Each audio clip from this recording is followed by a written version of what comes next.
আপনারা জানেন যে আমাদের এখানে তো একটা সবসময় একটা মনিটরিং টিম থাকে।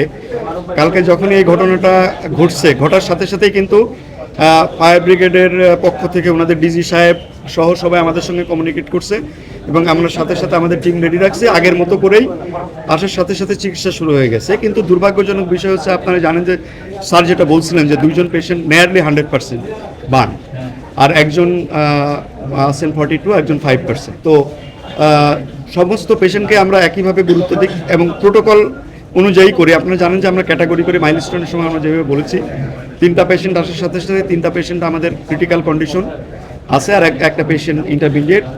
তো এর মধ্যে আসার সাথে সাথে 3জন পেশেন্টকে আমরা এইচডিউতে ট্রান্সফার করি আর একজনকে আমরা অবজারভেশনে রাখি। এইচডিউতে নিয়ারলি 100% যে বার্ন দুটা, তাদেরকে আমরা রিসাসিটেশনের প্রক্রিয়া আছে।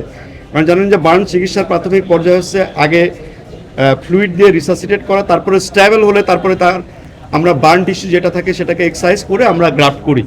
তো এই পর্যায়ে আমরা রিসাসিটেশন প্রক্রিয়াতে আছে। এক্সট্রিম মশার কয়েল প্ল্যান্ট ফাইবার দিয়ে তৈরি, তাই সহজে ভাঙে না, সুগন্ধিযুক্ত ও নিরবিচ্ছিন্নভাবে চলে। ডেঙ্গু, চিকুনগুনিয়া বাহি সহ যে কোনো মশার বিরুদ্ধে দেয় এক্সট্রিম সুরক্ষা।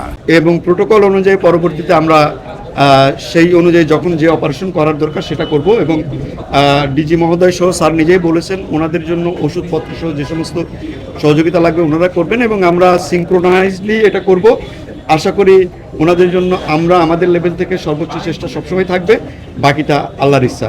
40% অ্যান্ড অ্যাবাভ বার্ন আপনারা জানেন অলওয়েজ 40%, আমরা বলি যে 20%-এর উপরে বার্ন গেলে সেটা সিস্টেমিক ইফেক্ট হয়। এক একজনের জন্য এক এক রকমের ইফেক্ট হয়। এবং একই সঙ্গে এটাও বলে রাখি যে 40% বার্ন আমাদের দেশেও যেমন বাঁচে, বিদেশেও বাঁচে। আমাদের দেশেও যেমন কিছু পেশেন্টকে আমরা লুজ করি, দেশের বাইরেও কিন্তু বেশ কিছু পেশেন্ট লুজ হয়। এবং মাইলস্টোনের সময় এই প্রশ্নটা আবারও আসলো, দেশে না বিদেশে।